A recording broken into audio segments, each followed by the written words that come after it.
Is I thought in my teenage mind is a brilliant idea to use my blindness to get out of everything I did not want to do. I thought that was a great idea. So one night, my mom said, "Okay, Laura, it's time to unload the dishwasher." And so I said, like she had no clue, "Oh, mom, I'm losing my vision. I'm going blind." Being an elementary school teacher, she looked at me and said, "Laura, unload the dishwasher." And then she just walked out of the kitchen. I thought, first immediate reaction was, okay, you are the meanest mom created.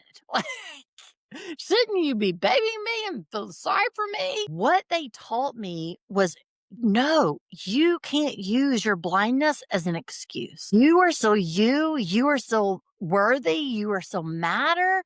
You are enough. You still have gifts and purpose to this world. You just can't see as well. And so you need accommodations to do things in a different way. You are listening to the 5 a.m. podcast, and today is your day. Welcome to the 5 a.m. podcast. I'm your host, Michael Clausen, and today I am honored to be joined by a truly inspiring individual whose story reminds us of the extraordinary resilience of the human spirit. At the age of just 9 years old, our guest was diagnosed with an eye disease that would eventually lead to complete blindness.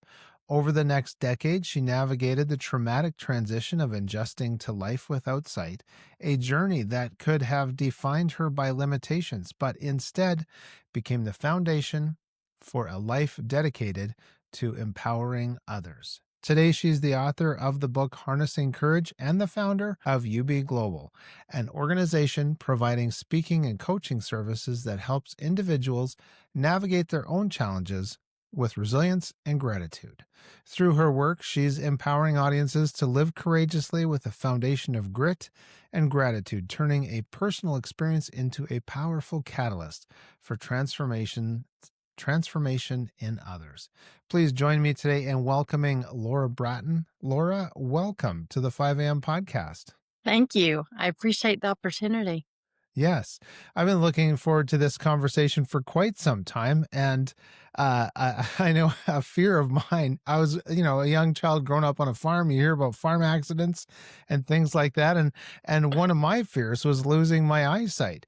And even as a young boy, 9 or 10, the same age range that you were at when you were diagnosed with this eye disease that would eventually lead to blindness. Would you mind taking us back to that moment and maybe going through what was going through in your mind, rather, when you first received that diagnosis? Yeah, so that's the gift. The gift of being a 9-year-old was Hmm. that cognitively I could hear it. Obviously, I was in the doctor's office. I heard everything my parents heard. That's what I mean by I cognitively could receive it, but emotionally, all I could process was, well, I have some full sight now.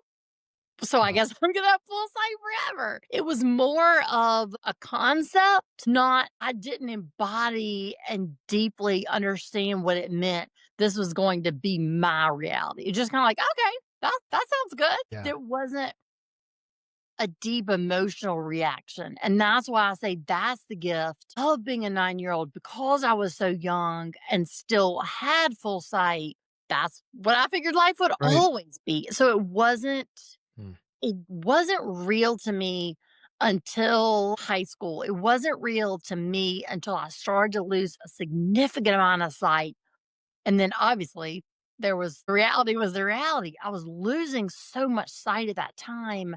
The way it affected me emotionally, my first response was denial. Hmm. It was, "Oh, this is not gonna last forever. Oh, I'll just pray my way back Hmm. to vision. I'll just manifest my way back to vision. When I graduate from high school, this will all be over." I have no idea why high school was my timeline, Yeah. but I just told and again, just like being a 9-year-old, I didn't really deeply believe that, but that was my survival. Hmm. Denial was survival. Wow. Wow, that's a powerful account of that 9-year-old mind, and then maturing and growing with the reality let's say over those next 10 years and leaving high school, you experienced that. Was it a gradual loss then of sight? And is that why maybe there was that denial of it? Yeah, so it was gradual. So the denial was a very short time frame. It Oh, was very short-lived. My long-term immediate reaction was, "This is too hard. I don't have the strength." So, yes, it was gradual, but over several years, I had no sight. So it was quick. It felt quick when it was happening, but it was gradual over several years. So I never woke up one day and went from full sight to no sight. yeah. So, Yet it was over the high school 4 mm. years that I went completely blind. So then was there then that transition of denial to acceptance at some point? Yes, that was a very long journey. I So the bet. acceptance did not come until impactful, like this literally impacts every part of my life. I Hmm. can't do this. So, and that led to deep, deep depression, deep, deep, deep anxiety, Wow. and just the grief process of what I was actively losing. Yeah. And so seeing as how we've all been to high school, we have those years together, let's say across the miles. Yeah. And so we have friends and we have enemies and we have frenemies in high school. Did you have friends who were supporting you or understanding what you were going through? Thankfully, that's the gift of being raised in the South, being raised and Okay. growing up in the South. Because my friend, the reason I say that and the reason that makes me laugh is my friends in high school, we literally had been friends our whole entire life. Yeah. So we had known each other for most of us, our parents knew each other growing up. Yeah. So we had that long history. So I say that to say the friends I had in high school didn't just become my friends in high school. Mm. The majority of the friends had been friends since we were born, like Yes. literally. Right. So because there was that deep history, yes, I did have that support of this is what I need. Me saying what I need and they being willing to meet it because they knew I was still me. Yeah. That was the gift of that long-term friendship. They knew I was still me. I was still their friend. I just couldn't see as well. And so was there then with those friend relationships, what was that relationship with your parents like during that time? So as I am so depressed and can Mm. barely function, yet so anxious, I'm living in constant panic attacks. My strength came from my parents. My parents would tell me every single day, Laura, yes, the future is overwhelming. Yes, the future, we don't know what it's like to be blind, to be raised Yeah. blind, and live a life without sight. Yet all we have to do is take each day, day by day. Wow. So, them instilling that in me told me all I have to do is focus on the next hour, the next day. Hmm. And I would love to share a situation that makes this very, very practical. And what I mean about they took it day by day and they also didn't change their standards for me. Hmm. I have one brother who's 5 years older. So having a sibling 5 years older, they didn't start treating him, parenting him one way and then parenting me another way. Yeah. Obviously, they made accommodations where I needed accommodations, but their standards for me didn't change. And the memory that stands out so vividly that I'd love to share is I thought in my teenage mind is a brilliant idea to use my blindness to get out of everything I did not want to do. I thought that was a great idea. Doesn't that sound like a good idea It sounds as a like high schooler? that's pretty smart, yeah, Yeah. So I could just use that as an excuse. So one night my mom said, "Okay, Laura, it's time to unload the dishwasher." And so I said, like she had no clue, "Oh, mom, I'm losing my vision. I'm going blind. I can't unload the dishwasher." And being an elementary school teacher, she looked at me and said, "Laura, unload the dishwasher." And then she just walked out of the kitchen. I thought wow. my first immediate reaction was, okay, you are the meanest mom created. Like, shouldn't you be babying me and feel sorry for me? And while my dad's in the den hearing all this and he's not jumping up, coming to my rescue, he's just letting it be. And I thought, oh my gosh, you're mean too. Like, y'all are in this together. Y'all are mean parents. So I unloaded the dishwasher, totally angry and frustrated. In hindsight, the reason I share that story, what they taught me was no, you can't use your blindness as an excuse. You are still you. You are still worthy. You are still matter. You are enough. You still have gifts and purpose to this world. You just can't see as well. And so you need accommodations to do things in a different way. So, yes, the silverware might not be perfectly lined up in the silverware drawer with all the forks and spoons and Yes. knives, but you can get the silverware in the silverware drawer. You Yes. can feel the difference in a fork and a spoon and a knife. So, that was so transformative for me because it taught me I can't just go through life saying to everyone, oh, I'm blind, so I can't. Mm. I have to figure out a way to do life without sight. So my family and I laugh about that story now. My parents obviously don't remember that at all, Right. but laugh about it now. Like, I thought y'all were so mean. And yet that was the greatest gift as a parents they could have given me. Yeah. Wow. And so did your family have like regular church attendance or a faith background like that? Yes. Yes. So we grew up United Methodist. So Okay. we were at church every Sunday morning, every Sunday night for youth group, Wednesday church and choir and Yeah. all the events. So yes, the faith was a huge part. And was there then maybe some characters within the pages of the Holy Scriptures that you could maybe identify with or that you drew strength from? This sounds very generic and cliche, and I don't mean it like this. I mean this very, very deeply. Yeah. It was the whole of the Bible.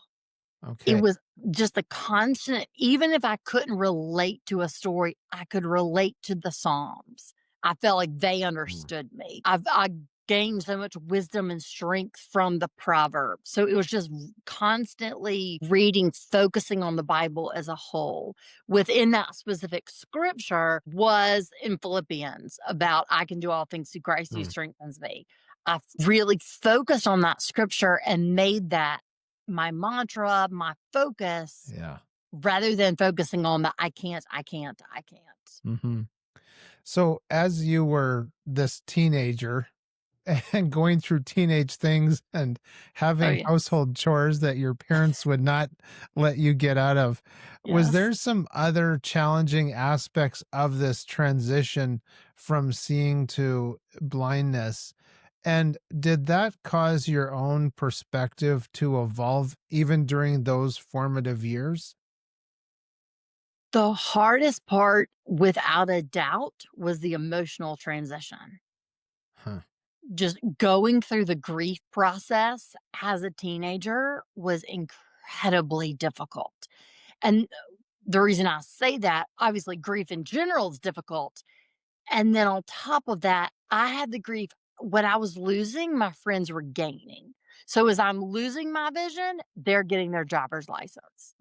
As I'm learning Braille, they're getting a new car and driving Mm. around town. And Uh-huh. I'm reading Braille. It's taking me 4 hours to do homework. It's taking them 40 minutes to do homework. Wow. So the emotional grief component and just the whole mental, emotional who in the world am I? Yeah. Like I said, do I even have purpose anymore? Is this even worth it? So that was without a doubt the hardest part.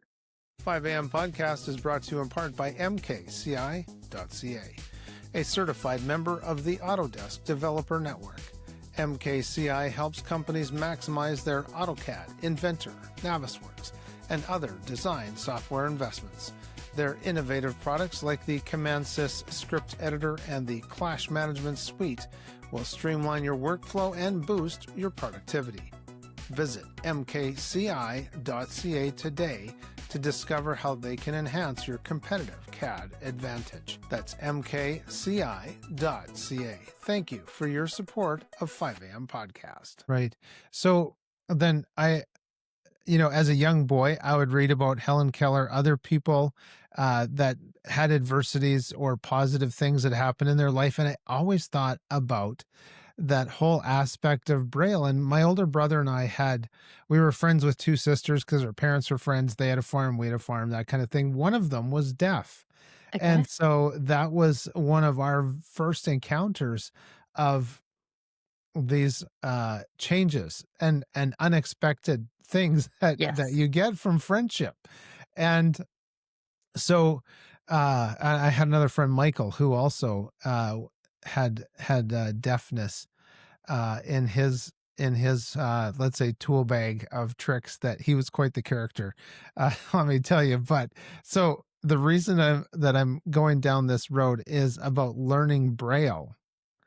And so can you describe that process of how that first started? And did you notice changes in yourself, like sensitivity, not just to the Braille, but to other things because of that? Yes. So the process of learning Braille was very difficult because I was learning it as a teenager, Uh-huh. not at an age appropriate 5-year-old Mm, or what, 4-year-old, 3-year-old yes. getting introduced to the alphabet, right? Right. So Right. I was having to learn Braille and then instantly implement it into algebra. So Wow. I wasn't learning it and having time to learn it and process it. I was learning the alphabet and then boom, use it to read Braille. So yeah, the process was very, very difficult. As far as sensitivities, absolutely. What Mm. I developed, and this wasn't intentional, I didn't try to do this Okay. or think about doing this, just that deep intuition. Huh. And with that very much connected is that with that intuition, picking up on the other's energy, either other's Mm. energy or the energy in a room, just being very aware, being able to walk in a room and saying, wow, there's a lot of tension in here, or wow, this is joyful, or this is peaceful, or wow, they just had an angry conversation. Just very much being able to pick up Yes. on the energy. Wow. Wow. And so then one of those I I wanted before I ask the question, the sensitivity has always intrigued me about the senses that we have. And of course we have the five senses. We could say we have the five sensitivities, and just having that more unseen spiritual connection almost to your senses through the intuition and being able to pick up on things that you might have not picked up on had this not been your experience. Could you share with us an example of maybe how you developed your own senses and intuition and sensitivity during this time, or maybe afterwards? Yeah, just very the best way I can describe it, and it's so hard to put in words, Uh, it's just more intense.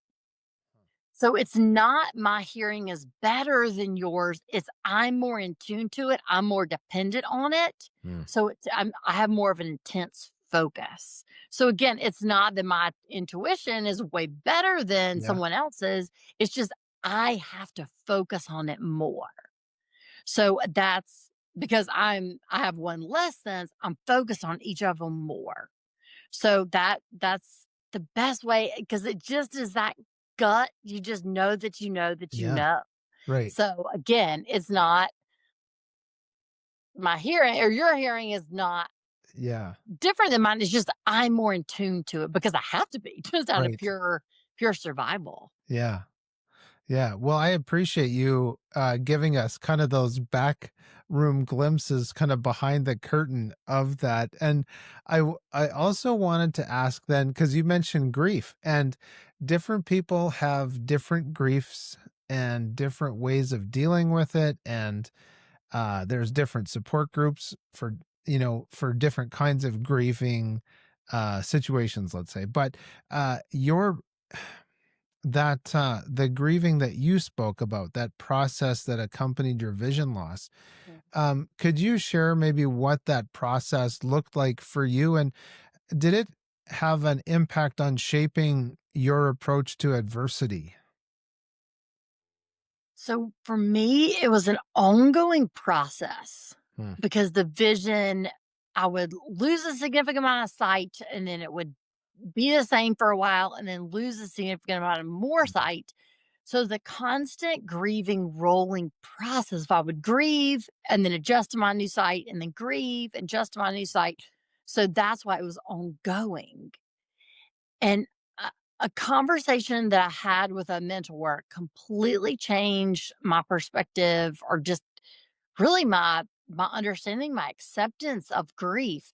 It was a few weeks before I was starting the freshman year at college, and I was in a mentor's office at the university, and we had a meeting, and I was getting ready to leave, and she said, "Laura, right before you go, I just want to tell you, you think you've been through the grieving process, and that's over, and now you can move forward. I just want to give you permission that you can continue to grieve. And that's not a weakness. That doesn't mean you can't move forward. That doesn't mean you haven't accepted your blindness. You can do both at the same time. And grief is just part of your new normal." And of course, just like the Civil War story, when she said that, I was Hmm. like, oh no, I'm good. I got it figured out, right? Yeah. I'm 18, getting ready to start college. I'm good. I'm happy. The gift in that conversation was permission. Hmm. She gave me permission to grieve and to move forward. And she also gave me a permission not to put grief in a box or on a timeline. I thought, oh, I have to grieve for this amount of time and then I can't grieve anymore because that means I'm weaker. I haven't accepted my blindness. Or if I cry or if I'm sad one day, that means I'm not fully accepting who I am. But the gift she gave me was permission to do both. That there's space to acknowledge the deep loss and feel that sadness and choose to move forward. So, yes, grief has absolutely shaped who I am in such a profound, healing way because it's given me permission to feel what I feel and then to choose to move forward. Yeah. Wow. Was there a particular moment or experience maybe that marked a turning point for you in how you viewed your blindness, maybe shifting from seeing it as a limitation to recognizing it as maybe a unique perspective? So for me, the big shift that I immediately think about was that shift that took place of me not being comfortable in my own skin to being comfortable in my own skin, my new normal. So I've had 2 guide dogs and I got my first guide dog those few months in between high school and college. So I'm 3,000 miles away from home. I'm in San Francisco. It's right after lunch, and we're all back in our dorm rooms, and we're just sitting there waiting to receive our first guide dog. Hmm. And it was sitting on that bed all alone, again, 3,000 miles away from home, that I just realized. And again, it was just that intuition moment. You're not really consciously thinking about it. It just happens where I realize, yes, this has been really, really hard. And yes, I've had incredible support to this point. Now it's time for me to accept I am who I am and be comfortable in my own skin. Hmm. And receiving that dog and being able to physically move through the world safely, independently with her, that restored my confidence. And that brought me to that place of deep acceptance, that emotional acceptance of, yes, I am who I am. And yes, I wouldn't want this, or yes, if I could change it tomorrow, I would. And yet it is what it is. And that's okay. Hmm. Yes, coming to terms of being able to say it's okay, like that old hymn that we probably so many of Right. us have probably sung of, "It is well with my soul," and Right. the whole story behind that. But I want to ask about the dogs because who doesn't love to talk about dogs or see dog pictures? But so your first guide dog, what was her name? So she was a female black lab, and her name was Jira. And it does. People always ask me, "Oh, what's the meaning?" There's no meaning. They just have about 500 guide dogs that they have lots of Uh-huh. names that they have to come up with, and they can't repeat for a very long time. So there's nothing significant about the Interesting. name, but yeah, she was a 50-pound ball of fire Oh yeah. Well, that who doesn't kept love black kept me safe for labs? 11 years. Literally, 11 I didn't. years. Wow. Yeah, I didn't trip or stumble one time. Wow. And so what was that like for you? So you're telling us you're in the dorm room, it's after lunch, you're thinking about getting the dog, and then the dog comes. And can you talk about maybe getting used to having the guide dog, or what did the dog have to teach you? Deep trust. Oh, So I had to trust her that yes, she was fully trained, and yes, her purpose in living was to keep me safe. So that trust just had to grow moment by moment over the days and weeks. It wasn't just this, I got her, and all of a sudden there's the instant trust and we yeah. move on. But it's that building that trust. So literally, our first walk together was a block, like a street block. That was it. Wow. Like, we did a block and then we went back to campus. And then the next day it was several blocks, 3 or 4. So it was just a constant building that trust Hmm. in her ability that she was literally going to be my eyes. And that was just a constant trust. Yeah. Well, how long was that process for you to receive the dog from start to finish? So you're in class when you receive your first guide dog, you're in class for a month. Wow. So I Okay. was there for a month to getting her, and even in that month, I mean, obviously, you build so much trust there because every day you're doing a little bit more with the Right. dog. So yeah, just the deep trust. So, did you feel then as you aged, matured with this dog and the dog with you, um, did you find that you developed like a spiritual connection with the dog as well? 100%. There was a deep spiritual connection. We just became like just kind of one unit, one spirit, one being. She was so in touch with my emotions. Hmm. Yeah, that was incredible. Absolutely. 100%. And Yes. that's why when she died, the grief process was so intense. It was so deeply intense because it was like a part of my soul died, Yeah. literally, not figuratively, literally. Like it was like my eyes died. I was having to grieve that all over again. So that was another intense grief process.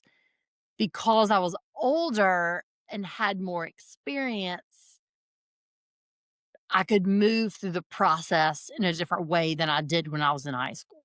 Right. And so then, who was the second dog to come along? So the second guide dog I got about 9 months, 6 or 9 months after Jira died, and she was also a female black lab, and her name was Betty. Oh, that's nice. She was actually named in honor of Betty White. Oh, True story. is that right? Oh, that's Yeah. great. So, it's wonderful to hear about the dogs and just the dog's life, and think of I know I personally think of the dogs that I've had as a child and an adult and the impacts that they have. But when you have that spiritual deep connection Connection. with the guide dogs, what would you say there was in terms of personality, the difference between Jira and Betty White? Completely different. And before I'd got received guide dogs, even though I'd had, just pet dogs, I would have said, "Oh yeah, they're not that different, right?" But the complete when you work with them that deeply, Hmm. completely different. Jira was headstrong, I'm in control, don't ask any questions, I wanna work 24/7. What do I need playtime? Like, just give me my kibbles and some water, and I'm good to go back to work. Just very that mentality. Betty was completely different. She was more laid back. She she, she loved her work, but she loved her nylon. She loved her time playing and just being a dog. That she was happy just doing that and just being a dog out of harness. So yeah, their personalities were completely different, which I'm thankful for because there was no comparison. They were Wow. so completely different. It wasn't like I compared them constantly because they were just Yes. their personalities were night and day. Wow. And so did you sense then that the dogs were communicating with you as much as you were communicating with them? Yes. Because as they are literally physically seeing the world around them, they have to communicate that to me. So I Yeah. have to listen to them very deeply. So yes, they constantly communicated and that was up to me. That was the trust. I had to listen and pay attention to Yeah. what they were communicating. Right. Well, Mark Twain said, "The more people I meet, the more I like my dog."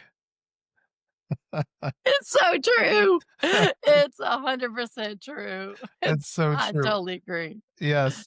Yeah, I was in a wilderness first aid teacher's training course, and one of the guys there was this high level police officer, had lots of training and specialties in that, and he and I did not get along because we had met before in a training situation, and he didn't like that there was just some interplay going on there, and I wasn't in law enforcement at all. I was just like the least connected There. to the Yeah. services of any kind out of the whole entire group.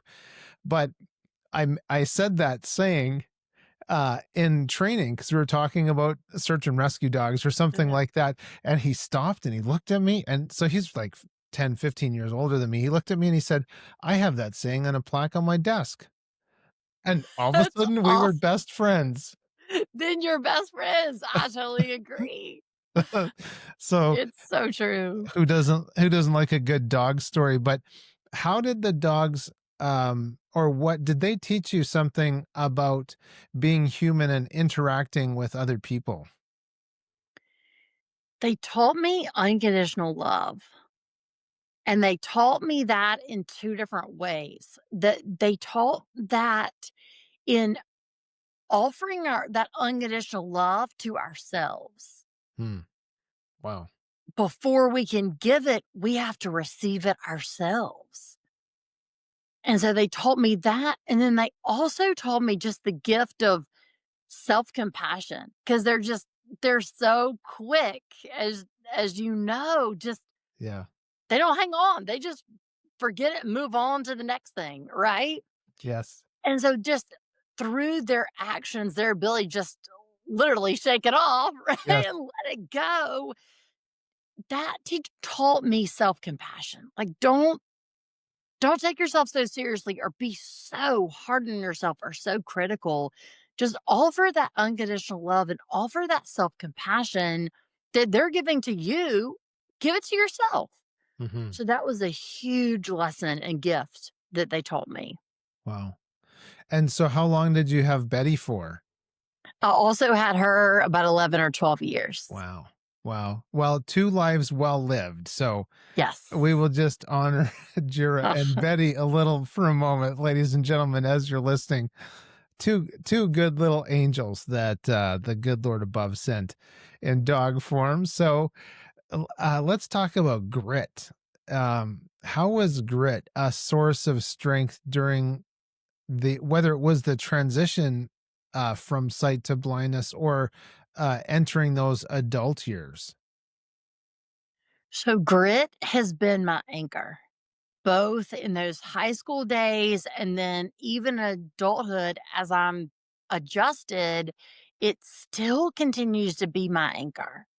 And what I mean by grit is not pushing forward, being strong, ignoring your emotions, sweeping under the rug, just Yeah. get over it. What I mean by grit is that ability to have those long term goals. So for me, it's obviously that long term goal of living life without sight in a sighted world. Yeah. And then having those daily small moments of getting through each day, getting through each moment. And the grit looks like feeling my feelings, validating what I'm feeling, and then choosing to move forward. Hmm. So, again, a tangible example going back those high school days, it looked like my parents teaching me and instilling in me, yes, the future is so fearful and so overwhelming. Yet, all we have to do, you just have to get up, get dressed, and get to school on time, and you've accomplished a lot for the day. Hmm. Let's start there. So that's what I mean. It's not grit is not taking away from our feelings. It's validating our sadness, our anger, our joy, whatever the feeling might be, and then choosing to move forward. Yeah. Did you find that any of these emotions and feelings kind of maybe became friends or maybe mentors or signals along the way for you? For me, I wanted to get rid of the feelings as quickly as possible and not feel them. It Yeah. wasn't until I had a therapist that said to me, Laura, just take 5 minutes and turn towards the anxiety. The anxiety is not just going to overwhelm you and swallow you, and you're never going to come back from it. Just turn towards it, and it actually gets less. And I Mm. thought she was absolutely crazy. I thought, Yeah. why the world are you a therapist? And so I went home and I did that. And she was 100% right. Me turning towards the anxiety and letting that breathe made the panic attacks less. Hmm. So, where I wanted to quickly ignore the feelings or push them away or just run away from them, acknowledging them, validating, turning towards them actually moved me towards healing. Yeah. I had a recent conversation with an upcoming guest that no one has seen yet. It's not out yet, but she was talking about being a new immigrant to Canada, and fear was a factor in her life. And she described a similar situation where she had to turn and acknowledge the fear, almost like a friend who, an enemy, a frenemy who had Yes, come along. 100%. Yes. And was there some other emotional things that you could look back and be thankful for that you encountered some of those things? What I'm thankful for on the whole, not one specific emotion, but I'm Mhm. just thankful that I learned and was taught the ability to validate what we feel, that what we feel is worthy, that what we feel does not make us weak or not good enough, but just all the range of our emotions, the joy, the anger, the sadness, the fear, the peace, the laughter, all the emotions are valid, and just giving ourselves not to live there forever, Mhm. obviously, Yeah. but to acknowledge them and then to move forward. So that was the gift that I received, just to Yeah. feel the range of Right. emotions. Sometimes I think our emotions are like house guests. They come to help us with something, but eventually they're gonna leave. They gotta go, right? They have to go sometime. So So I yeah. wanna ask you then about this would be a good house guest, would be gratitude. 'Cause you talk about and emphasize gratitude as that foundational element in your life. How did you cultivate gratitude during such a challenging time? And what does your gratitude practice look like on a daily basis? So gratitude is that other anchor with Mm, grit. mm, And for me, they perfectly balance themselves out. And the way that I started to cultivate gratitude was not by me waking up one day and saying, "Oh, I feel grateful today. This is great." yeah. It all started just like grief with a conversation with a mentor. So as I'm at the end of high school, a mentor said to me one day, "Laura, I want you to start focusing on gratitude." And I want you to start writing down every day 3 perspectives, events, people, places that you're grateful for. Mm. And I want you to be very specific from that day so that you don't repeat. You're not just saying family, friends, shelter every single day. Yeah. It's very specific to that day. Well, as she said this, being from the South, I nodded and said, "Thank you," because Yes. that was the polite thing to do. But in my head, I'm thinking, "Oh, that's not good advice. Like, I don't agree with you. I don't know if you're a good mentor." Because I was feeling anything but grateful. I was depressed. I was anxious. I was actively losing my sight. I didn't feel like I had anything to be grateful for. So in my teenage stubbornness, I said, okay, I'm going to be her mentor. I'm going to Uh, teach her this uh, gratitude thing does not work. So I started to write down what I was grateful for. And the one day became 4 days. And the 4 days became 2 weeks. And the 2 weeks became a month. And what I realized was she was not teaching me to wake up and be grateful for anything, everything, all the time, walk around, be happy and positive. mm, She was teaching me to wake up and say, I'm grateful to have a guide dog that helps me navigate the world. I'm grateful for parents who still believe in me, who tell me and teach me I'm enough. So again, gratitude is not just being happy, happy, positive, positive, saying thank you all day long. It's recognizing what helps us navigate through the change. mhm. So once I realized that shift in gratitude, it became my anchor because again, I could focus on what I have each day rather than focusing on and zeroing in on what I do not have, what I can't do. Yeah. So, uh, to answer the question, what is my practice now? As it started when I was in high school, writing down the 3 things I was grateful for. Now, what it looks like is just constantly throughout the day thinking about what I was grateful for. As event situations Right. happen, just taking a literally a second in my head just to recognize it. I'm grateful for that. And then moving on through my day. So that way it just becomes part of who I am, just part of my routine, part of my lifestyle. So I constantly have that habit, that mindset. And again, that doesn't mean that makes everything good, that makes life easy, that makes life simple. It means that in the ups and downs of every day, I choose to be grateful. Yeah. Yeah. And so would you say, looking back, that uh the gratitude helped you to be maybe joyful? Because joyful and 100%. happy is different, of course. Right. Right. The gratitude brought joy. Absolutely. Because again, once the gratitude helped me refrain what I do have, then I could experience joy again. Because I realized how much I do have, even though I don't have sight. Yeah. Yeah. And I think of that one Bible verse that says to count it all joy, trials, tribulations, whatever may come your way. And there's a process to learning to be joyful. That's a huge process. And that circles back to what we mentioned about by validating my feelings, that gives me the strength to focus on gratitude. And then the gratitude gives me the strength to be joyful. So it's all connected, right? Like Yes. if I didn't validate my feelings and validate the anger and the tears, I would never get to the joy. Yeah. So in your uh going to and fro in life, have what has been, or have there been some hard cases of people, maybe they have blindness, maybe they have deafness or something else?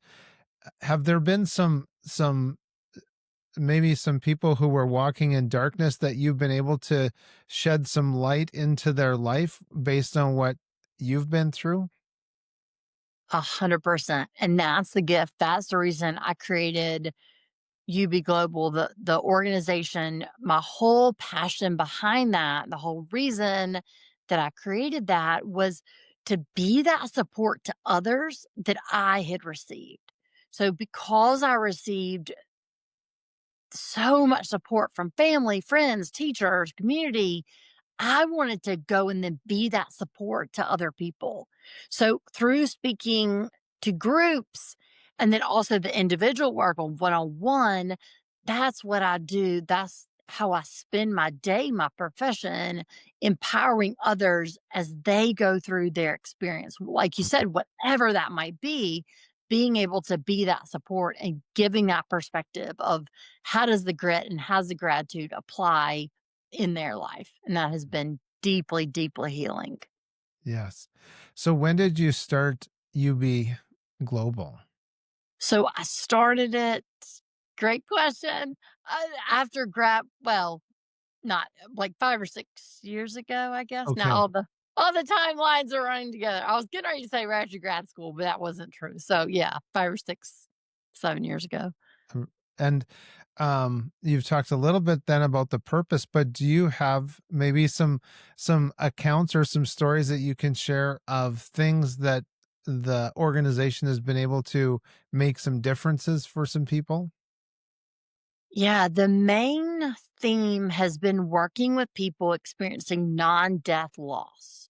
Wow. So, what I mean by that, we often think of grief and we often think of loss as the death of a loved one, the death of a friend, the death of Mhm. someone we know. We think of Yeah. grief as death. There's so much grief that's non death loss. Yeah. So, typically, I work with people in intense types of grieving. It's not the death of a human, but it's the major loss of something. Hmm. And so that has been the theme of the organization is helping people navigate and supporting them as they grieve that major transition and add the biggest emotion, just as you were asking me earlier about Yeah. emotion, has been fear. The fear of the unknown. What is the future going to be? How is this all going to work out, come together? Am I going to be okay? Yeah. So being that support and being that guide to say, yes, you are, moment by moment, Hmm. you are going to be okay. It doesn't feel like it now. It Yeah. doesn't feel like it, but you are. You are so worthy. So that has been the major Yes. theme. Well, that's good. And it's important too, important work. And I know uh, what I'm about to share does not even compare with most people, but I had a great job that I loved as a senior broadcast producer. And I thought, "Oh, I got another maybe 20, 22 years. I could keep working here." And then a couple of the people that don't usually show up and say, "Hey, let's have a meeting, Michael." And then you find out, that you're no longer needed. And Needed. I gotta tell you, that took me like 2 months, before I could even tell some people that I no longer had that job. That's how long it took me to Yes, I believe it. adjust. And that's a perfect example of a non death loss. Yeah, that was a big loss, Huge. huge Because it loss. affects every part of your life Yeah, and your yeah. family. And it's so many, it's not just you. Yes, and then before I could even feel, uh, able to talk about it, then people would ask me about work. I was like, "I don't even have the emotional, I don't know, fortitude to tell you Capacity. the Yeah. capacity to tell you that I don't have that job anymore. I don't have my office anymore. I don't I had to go pull all my furniture out." And, they do the walk as they're hoping that you don't steal pictures off the wall as you're Right, right, right. going from your You office don't to feel the a pin door. out of its door, And right? and, fortunately, I had taken because I had a nice office. I had my love seat in there, and, other people would come in when we were writing scripts for shows, and they loved to sit on my couch. Maybe they would nap on my couch when I wasn't there, but I had actually taken my couch home, just a few weeks or maybe a month or 2 before that, and so I had my leather chair in there, and I had my coffee table and other stuff, and it was homey. It was a homey office. I loved it. Yeah. And so the one guy is sitting in my chair across my desk, and he's looking at all this stuff, and he said, Michael, I think you could probably come back next week and get the rest of your stuff, because how am I going to walk by all the other staff in the building carrying my chair and my coffee No, that's what I table?" was like carrying your leather chair, Yeah, leather walking. chair in one hand, computer in the other. It's like, That's where's right. everything going to So go? so what's happening, Michael? Oh, well, I don't know. I can't tell you anything, Not but here anymore. yeah. You tell me. Yes. And so those it's always good to look back in retrospect and it's easier to talk about those things. But I wanted to ask then beyond the emotional and the physical adjustments, what were some practical ways you had to adapt to that living without sight? And was there anything that surprised you most about that process? So the biggest support in adapting has been technology. So Mm, starting from the very, very beginning of getting my textbooks in PDF format on the computer rather than print in high school, all the way to, now I laugh, but it's 100% true. I talk to Siri and Alexa more than I talk to anyone all day. More humans. So it just the gift of technology has made the transition so much easier because the technology is there to depend on. yeah. Everything from lights to instant pot to washing machines. Yeah. Everything you can use with Alexa that makes life accessible. Right. So yeah, so the physical change of just adapting every single part, like you don't think about literally what Yes. that means, and just having to do that moment by moment, section by Yeah. section. Yeah. What surprised me in that kind of rolling process of adapting and moving forward I is just, and I don't think this is unique to me, just in general, our human strength, Hmm. our human capacity is I was constantly saying, "I can't do this. This is too much." Well, actually, I had to do it. If I wanted to continue to live, I had to figure out a way, and that the strength really surprised me. Our ability just to tap into that strength, because if we don't need it, we don't we don't tap into it, Yeah. right? Like, Right. we don't need it. It's just there, but we're not activating it. So to fully tap into that strength and our human potential, that was very surprising. Yeah.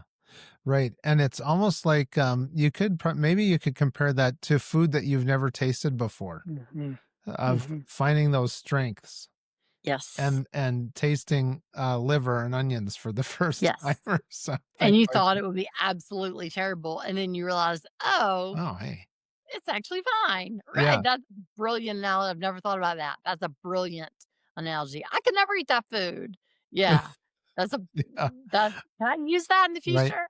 Oh, That's a yes, go brilliant for it. analogy. Yeah. It is that flavor and strength. So let's talk about your book, Harnessing Courage. And what compelled you to write it?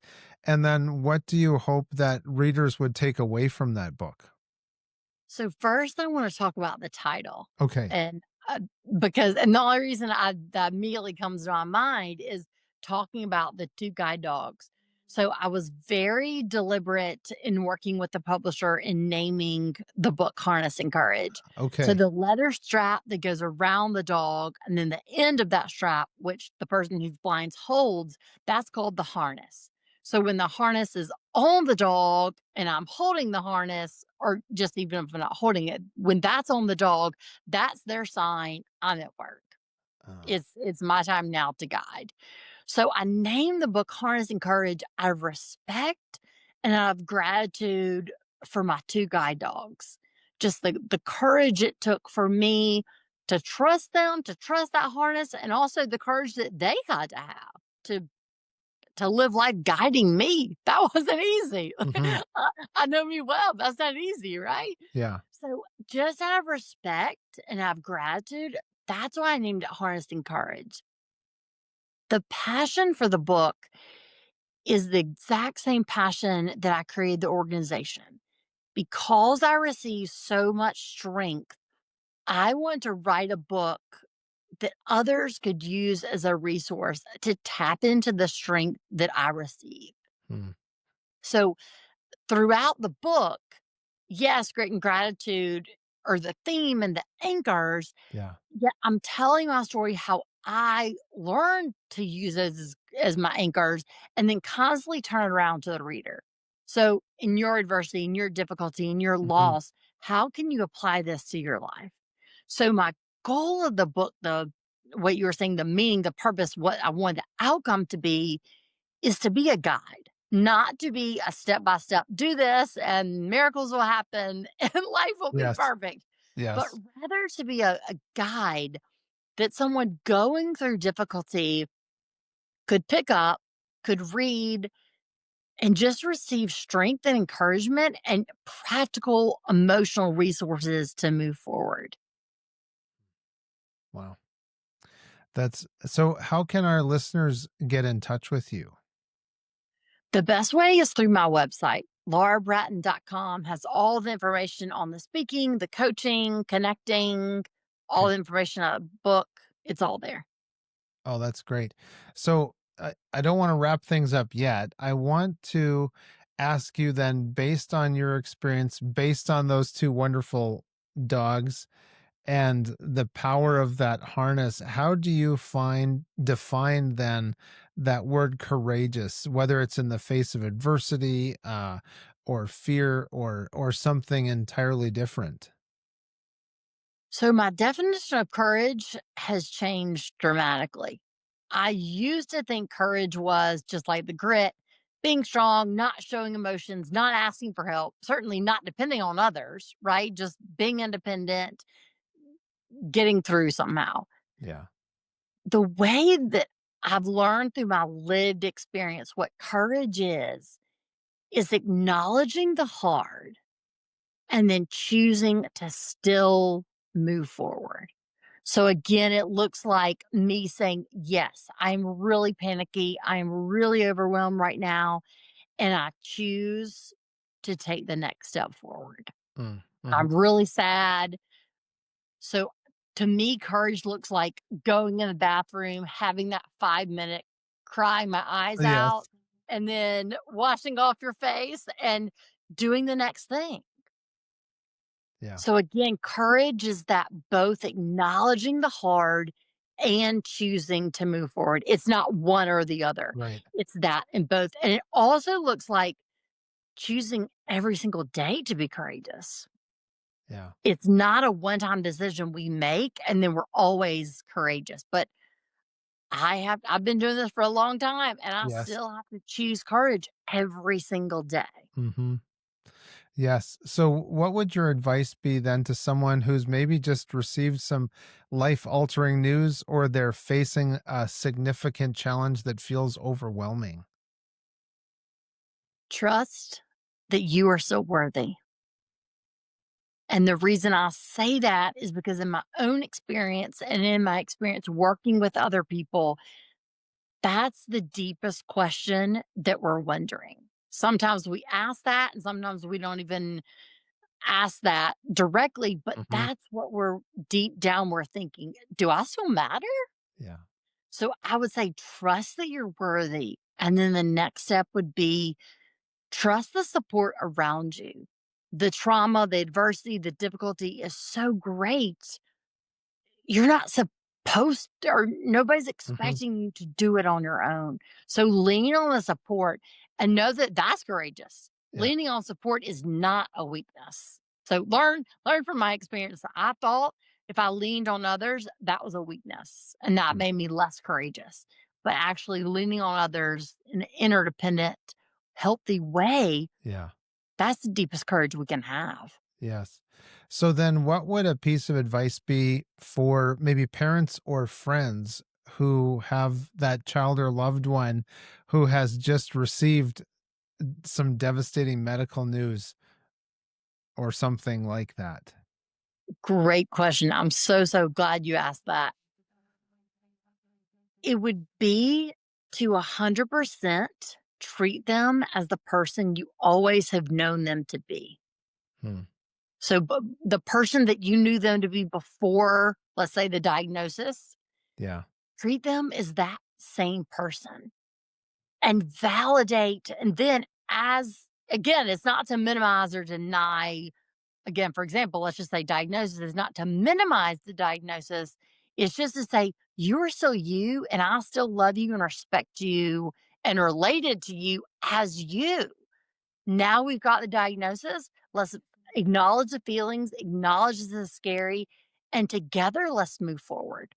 So I said a lot right there. So to Yeah, that's make it good. simple, remember who they've always been to you and support them as they're going through what they're going through rather than trying to fix it, Yeah. support. Yeah. Wow, that's powerful. Well, there you have it, ladies and gentlemen. That was one powerful conversation with Laura Bratton. Laura, I got a sincere thanks for sharing your wisdom and your journey today. Thank you so much for joining me for the 5 a.m. podcast. Absolutely. Thank you for the opportunity and for creating the platform. Yes. Oh, well, thank you. Our pleasure. It's always wonderful to bring these stories of determination and resilience. And certainly, Laura, your story is a testament to that incredible resilience of the human spirit, what we've been created with. And it's a powerful reminder that our greatest challenges often, if not always, become the foundation for our greatest contributions. So, for our listeners who are inspired by Laura's insights and you want to know more, she didn't mention she's got a LinkedIn page, but she also has the Laura Bratton website, which we'll make sure is up on the screen. And that is, I wanted to say that her LinkedIn is Laura Bratton Speaking. So you can connect with her there as well for updates and initiatives and insights and things like that. And of course, her book, Harnessing Courage, is available now. And it does offer a deeper dive into the principles of that grit and gratitude that have guided Laura's remarkable journey. So, ladies and gentlemen, thank you so much for listening to the 5 a.m. podcast. We appreciate you being here. Share this with your friends. And until next time, keep cultivating that grit and gratitude. Seize your day and enjoy those sunrises and sunsets and all those beautiful adventures in between. We'll see you next time. I'm Michael Clausen. Thanks for watching the show. Just a reminder that you can get all of our resources, other episodes, and read our blog posts at 5ampodcast.com. 5am Podcast is brought to you in part by mkci.ca, a certified member of the Autodesk Developer Network. MKCI helps companies maximize their AutoCAD, Inventor, Navisworks, and other design software investments. Their innovative products like the CommandSys script editor and the Clash Management Suite will streamline your workflow and boost your productivity.